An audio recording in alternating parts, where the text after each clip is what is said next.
Surah 64. At-Taghabun. Mutual gains and losses.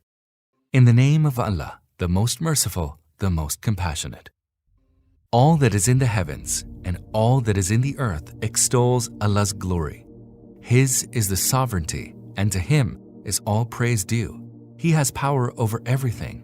He it is who has created you, and among you are those that deny the truth, and among you are those that believe in it. Allah observes all that you do. He created the heavens and the earth with truth and shaped you, giving you excellent shapes, and to Him is your ultimate return. He knows what is in the heavens and the earth, and knows what you conceal and what you disclose. Allah even knows what lies hidden in the breasts of people. Has the news of the unbelievers of the past not reached you? They disbelieved and then tasted its evil consequence. A grievous chastisement awaits them. This was because their messengers would come to them with clear signs, but they would say, "Shall mortals like ourselves guide us to the right way?" They rejected the truth and turned away.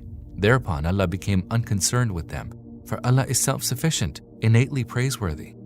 The unbelievers have vehemently contended that they shall not be raised to life. Say to them, "Yes, by my Lord, you shall surely be raised to life, and you shall certainly be fully informed of all that you did." That is easy enough for Allah. So believe in Allah and in His Messenger and in the light that we have sent down. Allah is fully aware of what you do. You shall come to know that when He will assemble you on the day of gathering, that shall be the day to determine mutual gains and losses. Whoever believes in Allah and acts righteously, Allah will have his evil deeds expunged and will admit him to gardens beneath which rivers flow. Therein they shall abide forever.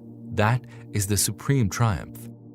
As for those who disbelieved and gave the lie to our signs, they shall be the inmates of the fire and will abide in it. That is a woeful resort. No misfortune ever befalls unless it be by Allah's leave, and whosoever has faith in Allah, Allah directs his heart along the right path. Allah has knowledge of everything. Obey Allah and obey the Messenger. But if you turn away from obedience, then know that our Messenger has no other duty than to clearly convey the truth. Allah, there is no God but He. In Allah should the believers put all their trust. Believers, there are enemies to you from among your spouses and your offspring, so beware of them.